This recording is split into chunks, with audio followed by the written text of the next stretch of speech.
Bene, riprendiamo i nostri lavori iniziati brillantemente questa mattina. Il pomeriggio è pieno, è intenso, per questo avviso subito che non ci sarà una pausa caffè, il che non significa che sarete costretti a una sorta di clausura, ma che tra le 16 e le 17:30 sarà possibile prendere un caffè nella sala a fianco senza interrompere i lavori. Dell'andamento dei lavori siete già stati informati per tempo di uno spostamento, quello per cui oggi pomeriggio noi sentiamo Giuseppe Severini e sarà l'ultima delle relazioni di stamane perché seguiremo quest'ordine. La signora Pieri, poi Antonio Padoa-Schioppa, Tommaso Montanari e Giuseppe Severini. Contiamo interventi di circa una mezz'ora, naturalmente senza essere, troppo categorici e catastrofici. Comunque cercheremo di rispettare questo tempo in modo che ci possa essere anche possibilità per discutere su quello che si è detto e si è visto questa mattina e quello che andiamo a vedere questo pomeriggio. Cominciamo con questa relazione che ci porta su un problema fondamentale, in terre un po' più lontane di quelle che abbiamo battuto questa mattina, sulla ricostruzione o la distruzione del patrimonio, soprattutto del patrimonio minacciato. Il riferimento specifico è al vicino Oriente. Il problema di questi beni culturali che sono soggetti a difficoltà, che non sono quelle di cui abbiamo parlato stamane, quelle che ci sono più presenti, ma quelle prodotte non dall'assenza di quattrini, non dalla cattiva conservazione e via dicendo, ma da fenomeni più duri, dai fenomeni per esempio della guerra. Quindi darei subito la parola alla dottoressa Pieri per questo suo intervento. Grazie. Per primo vorrei ringraziare l'Istituto Veneto e l'Istituto Nazionale du Patrimoine, in particolare il professore Gennaro Toscano, carissimo amico, per questo invito molto stimolante e che nello stesso tempo è una sfida per me. Je continue en français. Mais enfin, je tenais à parler juste un tout petit peu italien, qui est ma seconde langue. Donc mon exposé, je vous préviens, va être extraordinairement pessimiste, pour ne pas dire désespérant, parce que je suis pourtant d'un naturel optimiste, mais je suis très désespérée quand je vois ce qui se passe dans les deux pays que je connais le mieux au Proche-Orient, à savoir l'Irak, sur lequel je travaille depuis 10 ans maintenant, et le Liban, où je vis depuis 2 ans et où je coordonne des études urbaines avec une dimension patrimoniale. Je travaille essentiellement sur la ville moderne en tant qu'espace patrimonial, et c'est dans ce sens que je vais parler du mot patrimoine. Je ne vais pas parler d'un patrimoine monumental, ni d'un patrimoine ancien, mais plutôt d'un patrimoine urbain ou d'un espace patrimonial, c'est-à-dire d'un lieu de convergence possible en tant que lien civique, social et de culture commune, et donc forcément de récupération aussi politique. Tous les problèmes dont on a parlé ce matin vont se conjuguer dans mon exposé. Alors, d'abord, il faut savoir que dans les deux pays, au Liban comme en Irak, il n'y a pas de direction des patrimoines. Il y a une direction générale des antiquités et on saute directement à la direction générale de l'urbanisme. Donc, par exemple, au Liban, il y a une législation complètement obsolète qui veut qu'il y ait une loi des antiquités qui remonte à 1933 et qui ne reconnaît que les monuments antérieurs au XVIIIe siècle. Et les monuments ultérieurs ne sont classés que grâce à des initiatives spéciales de la Direction générale des antiquités.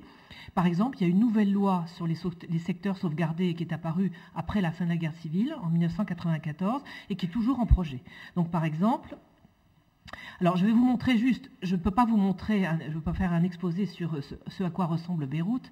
Je vous montre très rapidement à quoi ressemblent les quartiers à peu près préservés de Beyrouth, parce qu'en même temps, c'est ceux-là qui sont le plus attaqués. Comme vous voyez, ce n'est pas une ville monumentale, mais c'est une ville qui pourrait être absolument charmante, parce que c'est un laboratoire d'architecture fin 19e, début 20e.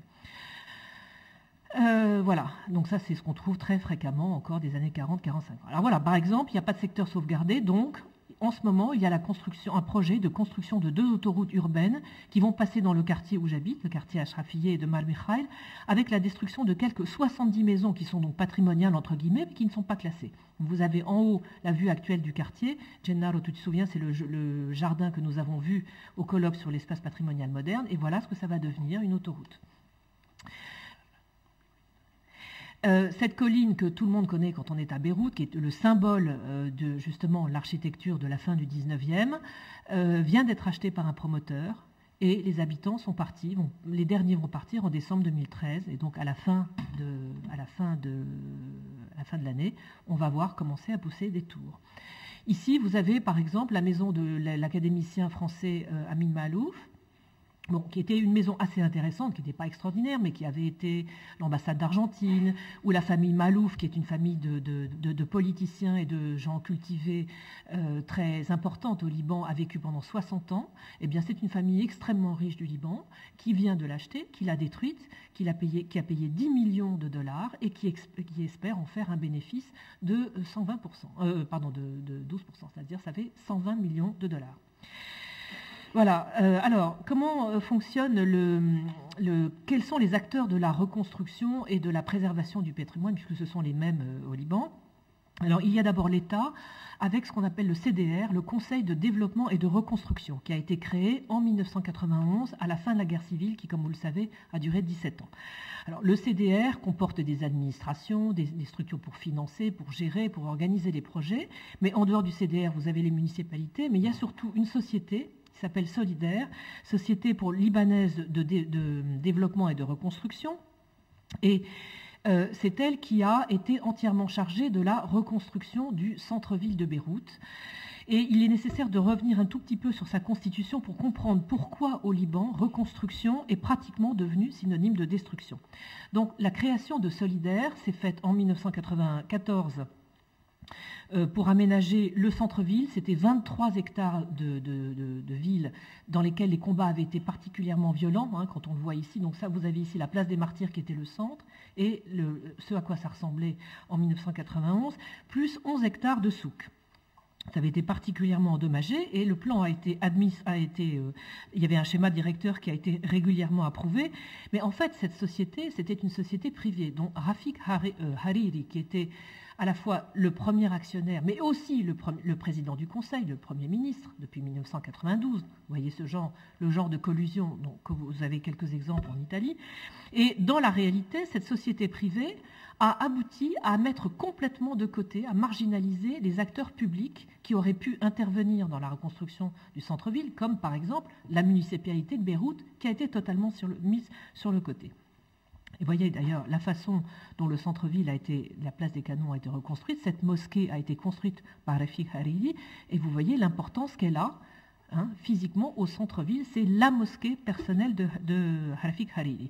Et d'une manière générale, toute la reconstruction du centre-ville a été marquée par de très nombreux scandales sur lesquels il y a eu des kilomètres d'articles de presse, je ne peux pas revenir dans le détail, avec notamment beaucoup de passe-droits qui ont été accordés à des gros propriétaires, mais aussi par exemple à des squatteurs. Pourquoi ? Parce que ces squatteurs étaient en majorité chiites et gérés par le Hezbollah, qui est un parti politique extrêmement puissant. Et il y a eu des négociations directes entre le Hezbollah et le président du Conseil, qui pourtant sont des adversaires politiques. Mais en monnayant les indemnités supérieures, on avait évidemment des appuis politiques. Donc c'est qui prouve bien que l'argent n'a pas d'odeur. Et surtout, Solidaire a obtenu, en échange de la réparation des infrastructures qu'il prenait à son compte, il a obtenu 60 hectares de remblais à exploiter en plus de ces 23 hectares et de ces 11 hectares de souks. C'est-à-dire ça fait près de 100 hectares au centre-ville qui aujourd'hui appartiennent pour 99 ans à la société Solidaire. Et le slogan de Solidaire, c'était « Beirut, Ancient City of the Future », c'est-à-dire que Solidaire a financé toutes les fouilles archéologiques pendant 3 ans du centre-ville, mais il a manipulé la préservation de ce patrimoine ancien, phénicien et romain, comme socle qui était destiné à refonder un avenir, un futur, mais en fin de compte, ça s'est fait complètement au détriment de l'espace public patrimonial, et vous allez voir ce que je veux dire par là. Donc, ça, c'est l'air de ça. Voilà, par exemple, ici, vous avez les zones en noir qui étaient la conservation prévue. Les zones en jaune qui était détruite pendant la guerre civile, et vous avez en brun foncé et en brun, en beige et les deux nuances de brun, tout ce qui a été détruit par Solidaire et qui maintenant est reconstruit. Vous voyez quand même l'étendue des dégâts. Et voilà par exemple, Solidaire a donné l'exemple d'une reconstruction qui était complètement dénuée de tout projet civique ou collectif et qui a transformé le cœur même de la ville en un paysage urbain absolument impeccable, qui est devenu une aire privatisée, sécurisée, avec des gardiens partout, dévouée à la consommation de luxe ou de tours conçus qui sont conçus comme des gated communities, avec digicode, et qui excluent de facto toute la participation des habitants de Beyrouth. Donc voilà une photo des anciens souks dans les années 50 et 70. Voilà ce que c'est devenu aujourd'hui, c'est-à-dire c'est une construction de Rafael Moneo, très grand architecte espagnol. C'est donc une forme humaine extrêmement sophistiquée, je pourrais vous l'analyser en détail, mais c'est un mall. Il n'y a que des marques de luxe et donc aujourd'hui, les Beyrouthins ne fréquentent pas le centre-ville. Il n'y a que les Arabes du Golfe qui achètent vraiment dans le centre-ville. Et comme aujourd'hui, les Arabes du Golfe n'ont plus la possibilité de venir parce qu'on leur a interdit de venir au Liban, eh bien, le centre-ville est vide. Alors, donc, voilà ce que le Solidaire a fait. Donc, un centre-ville qui est parfaitement reconstruit sur le plan technique, ça, il n'y a rien à dire sur le plan de la technique de la conservation, mais c'est complètement reconstitué à neuf. Et donc, la destruction préalable de l'existant et le lotissement à tout va ont été brandis comme des paradigmes d'une sorte d'effacement de la mémoire douloureuse de la guerre civile, qui était censée reconstruire un futur, mais en fait, ils sont devenus les paradigmes d'une amnésie qui a abouti à composer dans un périmètre extrêmement délimité et surveillé un paysage urbain, patrimonial, à la fois parfait dans sa forme et complètement déconnecté spatialement, économiquement et socialement du reste de la ville, selon une logique qu'il faut bien qualifier de néolibérale, je suis désolée, c'est pas très à la mode, mais c'est comme ça, c'est quand même vrai, et qui fait des émules. Donc au Liban, d'une part, la reconstruction prend deux formes. Alors vous avez cette splendide manifestation d'irréalisme complet, avec donc des gated communities, des choses pour des milliardaires ultra riches. Et vous avez en fait deux formes essentiellement. Aucun respect des terrains parce qu'ils peuvent être valorisés en forme de foncier. Donc par exemple, le ministre de la Culture vient de donner l'autorisation de construire sur les restes du port phénicien parce qu'il n'en reste pas grand-chose.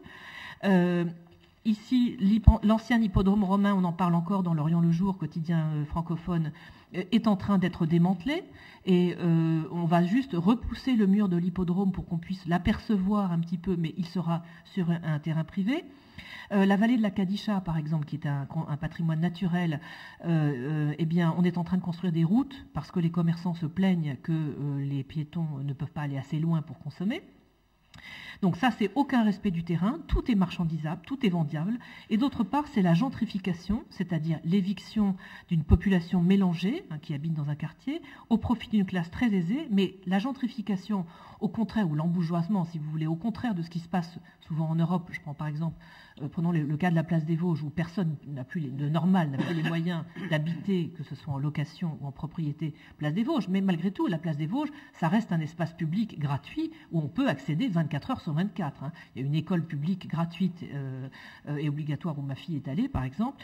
Et au Liban, le plus souvent, la gentrification, c'est la destruction de ce qui existe. Et je vais vous montrer quelques exemples dans le quartier où j'habite, qui est l'équivalent un peu de ce que pourrait être le Parioli à Rome ou Auteuil à Paris. C'est-à-dire, c'est pas l'hypercentre, mais c'est quand même la périphérie de l'hypercentre.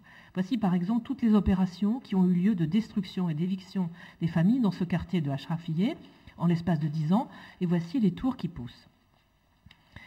Alors, c'est une mondialisation qui est complètement standardisée, qui est improductive. Pourquoi improductive? Parce qu'en fait, les tours sont très peu habitées, c'est du pur investissement. Et pourquoi c'est standardisé? Parce que, comme vous voyez, les tours se ressemblent toutes. Ici, par exemple, vous avez un immeuble qui s'appelle le Phénix de 2625. Je croyais que c'était un jeu de mots parce que c'était les Phéniciens, parce que c'est le Phénix qui repousse de ses cendres. Et en fin de compte, je suis descendue en métro il y a 2 ans avec ma fille à Vauxhall et j'ai trouvé 4 immeubles absolument absolument identiques. Donc c'est vraiment de la tour brutale. Tiens, ici c'est un Italien qui prétend, dit "We sincerely hope that this project will be an example for Beirut", un modèle que beaucoup peuvent suivre dans le futur. Je voudrais bien savoir si M. Marcello Do Mauro serait capable, oserait construire une tour pareille, par exemple à Venise ou même à Milan, en plein centre-ville. Alors vous voyez sur les panneaux, tous ces immeubles vont être remplacés par des tours qui ressemblent absolument toutes. Ici, nous sommes une tour qui pousse au-dessus du jardin de l'ambassade de France. En plus, sur le plan de la sécurité, c'est complètement délirant. S'il existe une deuxième guerre civile, on tire directement sur l'ambassadeur. Donc vous voyez, toutes les tours se ressemblent. C'est vraiment Ici, on pourrait croire qu'on est dans un magnifique quartier vert. Regardez ce qu'il y a exactement de l'autre côté de la rue, dans une rue qui est toute petite, où on ne peut pas circuler de voitures de front. Bon, je pourrais vous en montrer 50 comme ça, c'est très déprimant, et ça c'est vraiment dans mon quartier, donc au cœur de Beyrouth. Donc en fait, il faut bien comprendre aussi que les dispositifs législatifs et juridiques sont complètement lacunaires. D'une part parce que il n'y a aucune incitation pour encourager les propriétaires à maintenir leurs biens, puisque les loyers sont bloqués, donc évidemment un propriétaire touche l'équivalent de par exemple 1 000 € par an. Donc c'est pas avec ça qu'il peut entretenir son bien. Il n'y a aucune incitation fiscale. Et d'autre part, ce qui compte aussi à Beyrouth, c'est que la valeur du terrain, c'est la valeur du terrain qui compte et non pas la valeur du bâti. Donc quand on achète une maison, évidemment, on a intérêt à la raser, puisque ce qui compte, c'est le terrain. D'autant plus qu'il est permis de remembrer, donc de grouper des parcelles, et le coefficient d'occupation des sols en zone 1, c'est-à-dire au centre-ville, est de 5. Donc vous pouvez construire 5 fois plus de surface que vous n'en avez acheté. Et dans ce quartier-là où je suis à Ashrafillé, c'est coefficient 6. C'est la raison pour laquelle des tours poussent dans un quartier, dans un tissu urbain qui n'est pas du tout fait comme cela. Alors évidemment, tout ceci est rendu d'autant plus flagrant qu'il y a un très fort pourcentage d'émigration, c'est-à-dire que ces maisons bourgeoises étaient souvent des maisons pour des familles nombreuses ou même des maisons avec plusieurs, ce qu'on appelle la famille élargie, donc plusieurs chefs de famille. Et donc forcément, 25 ans après la fin de la guerre, il y a des problèmes d'indivision qui sont absolument insolubles autrement que par la vente, surtout quand on sait qu'il y a des prix qui peuvent atteindre dans les 10 000 $ le mètre carré à Beyrouth. Bon. Et enfin, je dirais qu'il y a un phénomène qui est extrêmement grave, et vous allez voir en Irak c'est encore pire, c'est qu'un facteur culturel, mais qui est en train de devenir absolument structurel, c'est la fragmentation et la communautarisation du territoire au Liban. C'est que le Liban a été créé, par les Français en particulier, sur des bases confessionnelles, en gros les chrétiens au nord et les musulmans au sud, et que ces bases confessionnelles ont abouti à une territorialisation complète des appartenances et des identités. Et naturellement, la guerre civile, qui a pour première victime les villes, puisque en fait on détruit les villes, on se tape vraiment dessus entre voisins, les identités se sont encore plus fortement territorialisées au sortir de la guerre civile, et je dirais même que la société, enfin c'est assez complexe comme problème, mais je suis obligée de restreindre, la société libanaise s'est reconstituée ou reconstruite même sur des bases essentiellement d'appartenance communautaire directe et non pas sur des compétences professionnelles ou individuelles.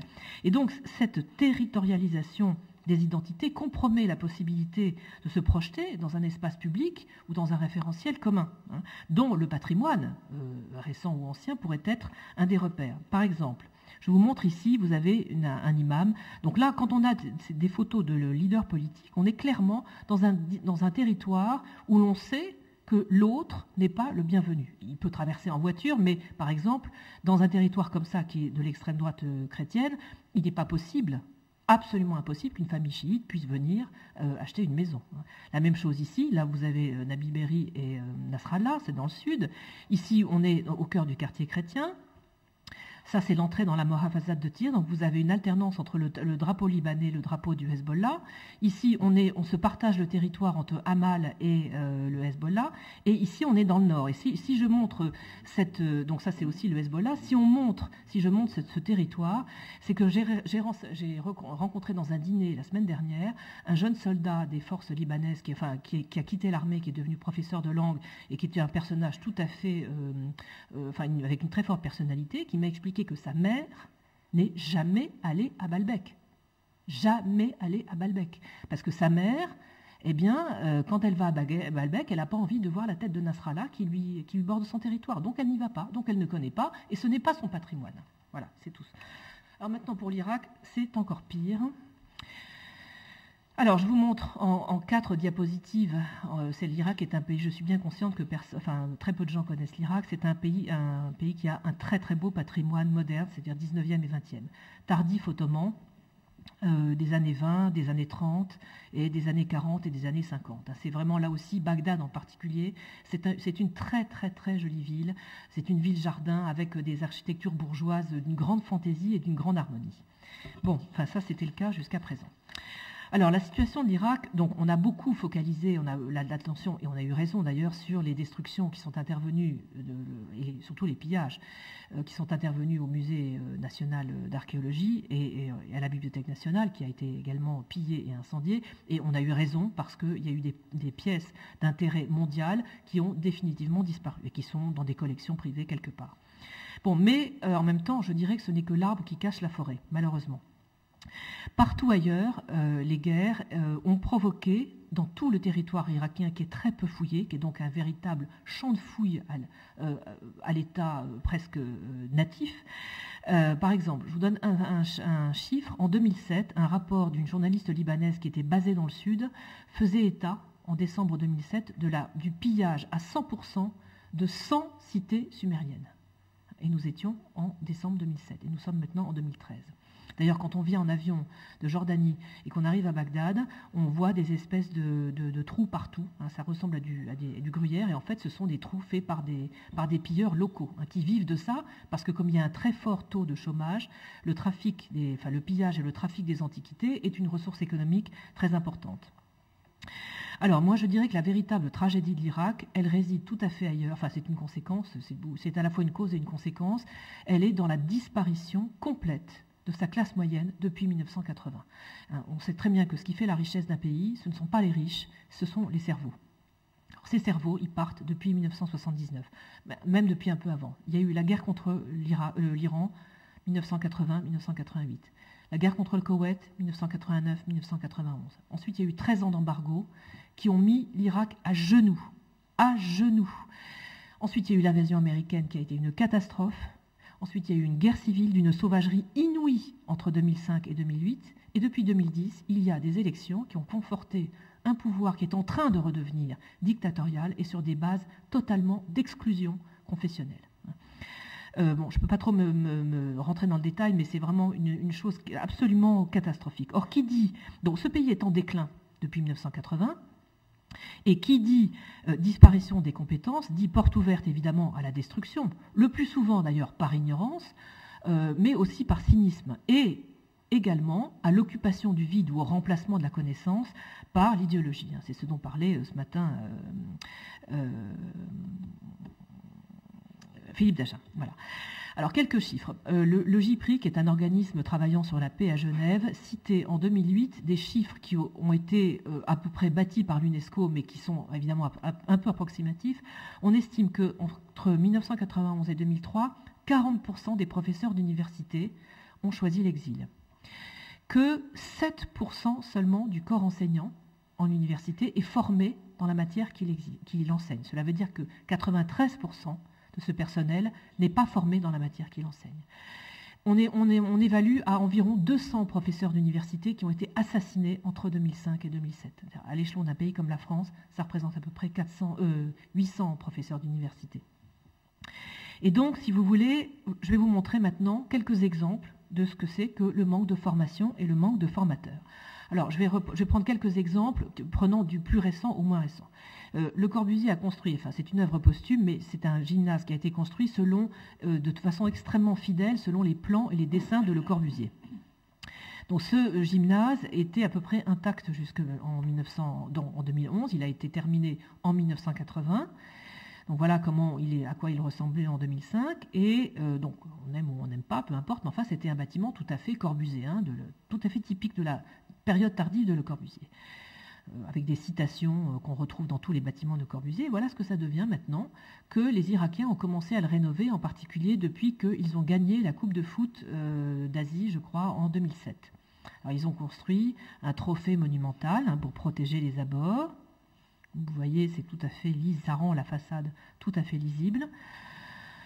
On ne peut plus prendre de la façade parce qu'ils ont des photos de la façade arrière parce qu'ils ont construit toute une série de choses parasites à l'arrière, mais il y a aussi des choses parasites. Alors ça, c'est un mausolée qui a été construit sur la tombe d'un entraîneur chrétien qu'ils aimaient beaucoup. Alors ça, voilà, ça c'était un exemple de gradin avec du béton qui avait particulièrement bien résisté à l'épreuve du temps.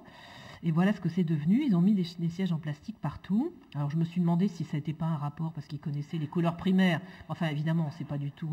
Alors par exemple, les ouvertures ont été remplies de petits carreaux de multicolores comme dans les maisons traditionnelles irakiennes. Les balustres ont été remplacés par des choses à facettes dorées, à du faux Louis XV. Voilà. Et puis en plus, ils ont mis des bouches d'aération dans la façade pour qu'on puisse avoir l'air conditionné. Bref, voilà. Maintenant, par exemple, la première université moderne construite, terminée en 1924 par les Anglais, avec une coopération avec les maîtres maçons irakiens, et c'était un bâtiment que j'ai photographié moi en 2005, qui est de toute beauté et d'une très très grande solidité. Comme tout ce qui est bâtiment en briques irakiennes, c'est une brique d'une très très belle qualité et d'une solidité qui résiste absolument à tout, d'autant plus qu'une des rares catastrophes qui ne menace pas Bagdad, c'est les tremblements de terre.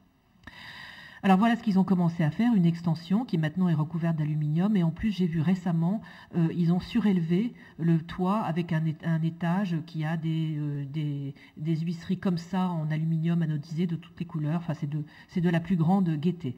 Voilà ce qu'ils ont fait également au Sérail ottoman. Alors le Sérail ottoman est un extraordinaire bâtiment qui fait 300 mètres de long le long du Tigre avec une vue sur Bagdad magnifique. Vous voyez à gauche, c'était j'ai pris cette photo je crois en 2010. Et voyez ce que ça donne à droite, après 6 mois de restauration au sable sur la brique. Et voilà ce qu'ils ont fait également au sanctuaire de Kazimiya, qui est un magnifique sanctuaire chiite avec 2 coupoles dorées qui datent du XVIIe siècle. J'ai pris cette photo en 2010 et le représentant nous expliquait très fièrement qu'on ne verrait pas la différence entre le nouvel étage et celui du bas. Donc vous voyez des parpaings en briques, des parpaings en ciment. Bon, alors évidemment. Comme au Liban, l'émigration qui est particulièrement spectaculaire, d'autant plus que l'émigration au Liban, il y a évidemment beaucoup de familles qui ont émigré, mais elle est relativement dynamique. C'est-à-dire les gens partent, puis ils reviennent, ils gardent des cousins. Enfin, il y a quand même des liens entre, disons, les Libanais de l'extérieur et les Libanais de l'intérieur. Comme l'Irak, l'émigration a été provoquée par une dictature, les gens sont partis, avaient peur, ne se manifestaient pas et ne reviennent pas. Donc en fait, depuis 40 ans maintenant, le centre de Bagdad est complètement abandonné. Et voilà ce que ça donne, donc manque d'entretien, paupérisation continue, et je dirais même une taudification absolument spectaculaire. Donc vous voyez toutes ces maisons qui sont encore état, celle qui est en haut à droite, ça y est, a été détruite et remplacée par une horreur. Bref, mais enfin, les maisons, quand elles tiennent debout, sont vides. Et quand on monte sur les toits, on voit bien qu'elles sont vides et qu'elles commencent à être détruites. Donc partout, elles commencent à être détruites. Alors, ce qui peut se passer aussi, c'est que comme elles sont assez pratiques parce qu'elles ont des toits plats, elles servent d'entrepôt, donc elles sont tertiarisées. Donc toute une série de quartiers résidentiels deviennent en fait des quartiers commerçants qui, évidemment, endommagent complètement le bâti.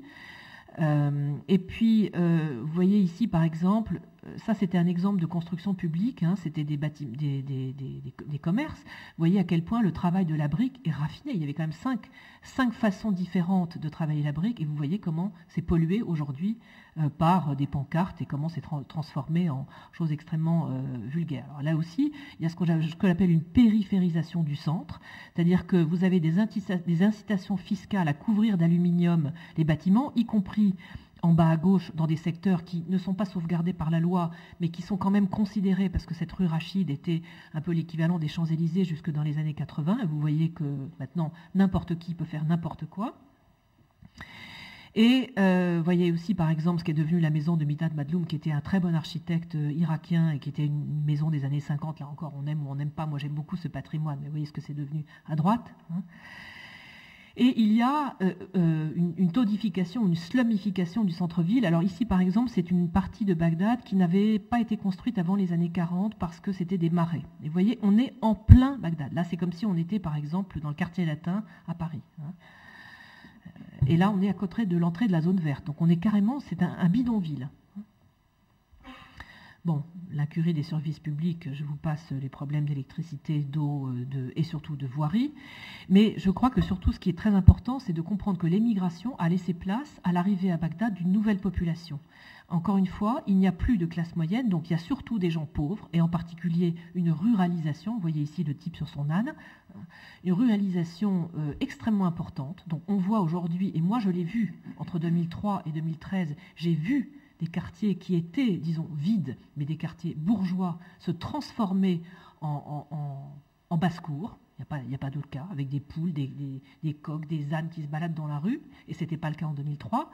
Et puis vous avez à l'extrême une population extrêmement riche qui sont les Irakiens du Golfe, en général chiites, et qui eux reviennent à Bagdad pour reconstruire Bagdad. Et ça donne quoi? Ici vous avez donc le quartier de Kazimiya, autour du sanctuaire du XVIIe siècle, était un des rares quartiers de Bagdad qui avait conservé non seulement son tracé urbain abbasside, mais son habitat ottoman, bon, évidemment dans un très mauvais état, bien entendu, qui sont des maisons à encorbellement de bois et de briques absolument ravissantes.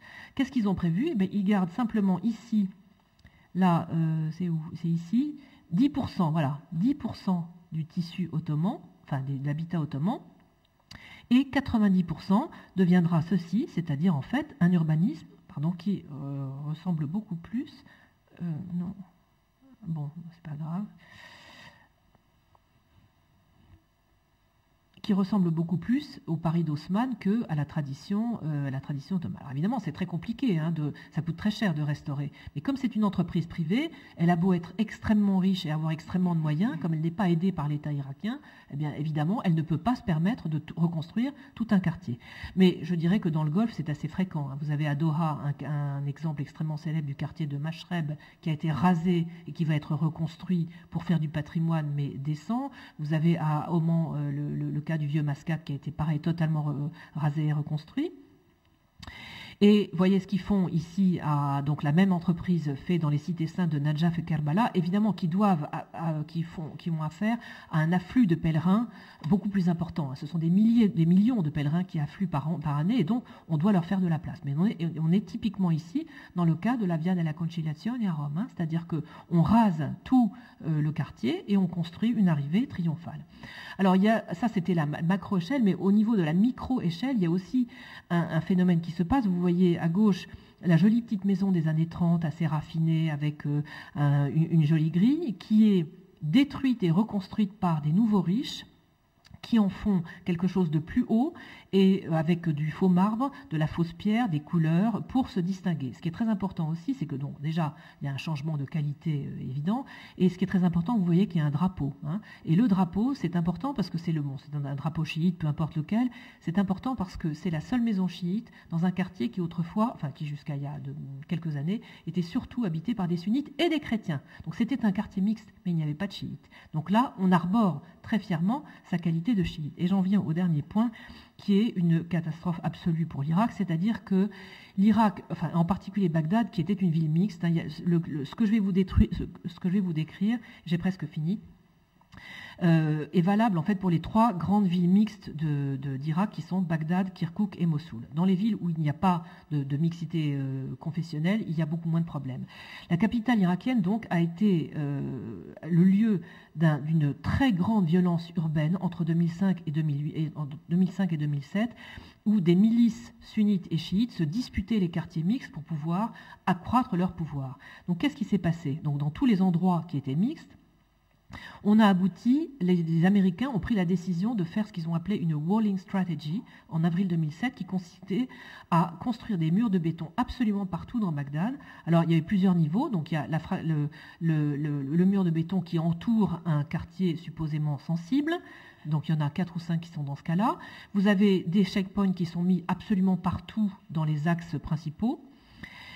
Vous avez également ce que j'appelle moi une géographie de la peur, c'est-à-dire que dans toutes ces petites rues que vous voyez et que j'ai photographiées entre 2003 et 2006, qui est un urbanisme moderne créé par les Anglais, donc de rues où n'importe qui peut entrer et sortir sans avoir à se présenter, aujourd'hui elles sont fermées par des murs de béton.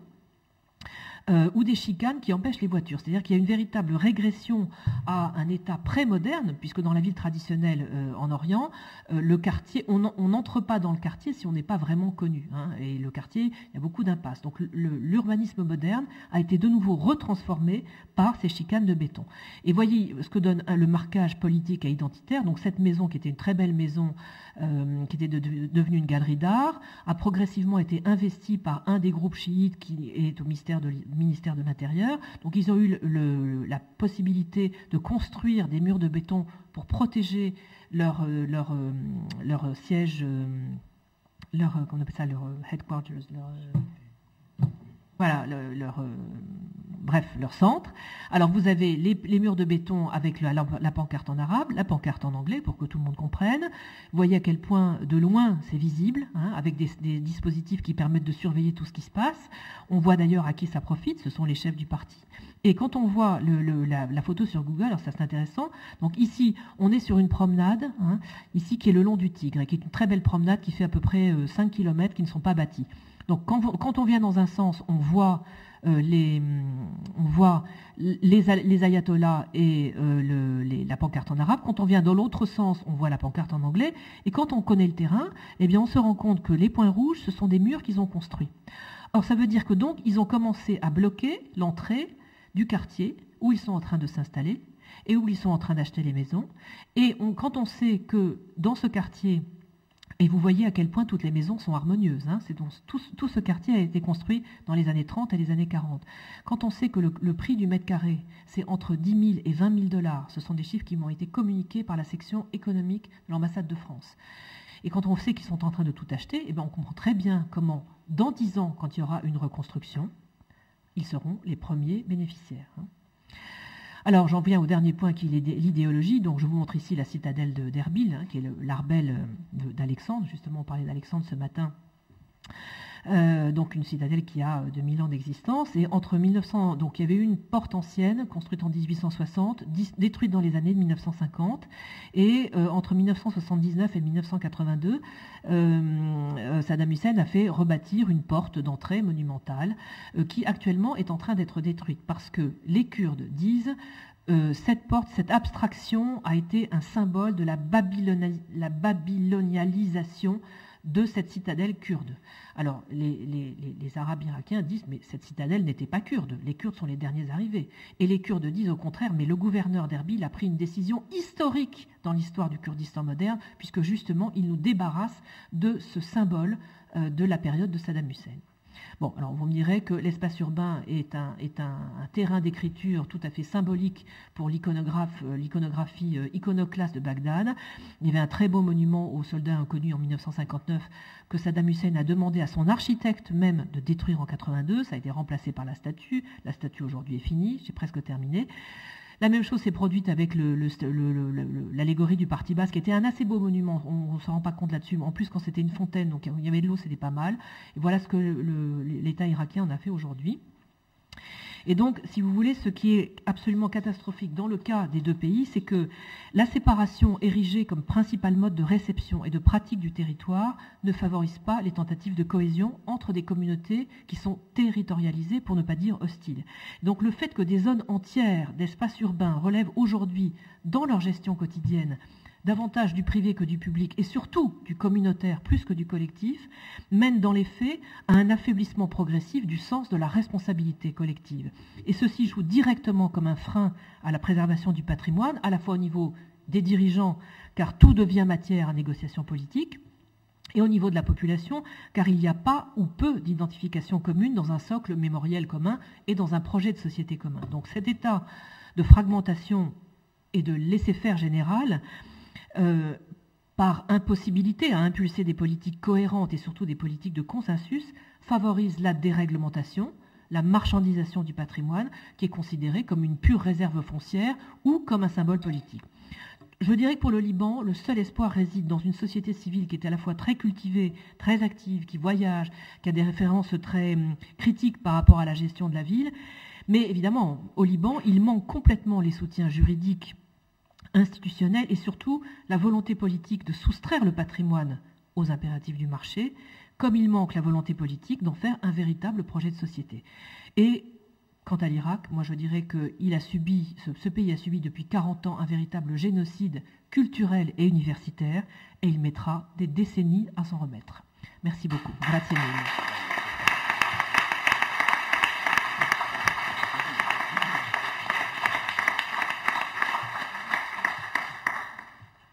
Molti complimenti per questa relazione che ci lascia un po' depressi, un po' stupefatti, un po' sorpresi. Viene da pensare che giustamente noi ci irritiamo per il raddoppio di un albergo sul Canal Grande e speriamo di continuare a farlo e speriamo di continuare sempre di più, e talvolta non pensiamo a queste cose che ci sono dovunque, sulle quali poi magari torneremo anche in sede di discussione, soprattutto per quello che riguarda il problema generale emerso alla fine tirando le somme del sostegno giuridico e istituzionale a queste situazioni, a questi processi, e la volontà politica della società.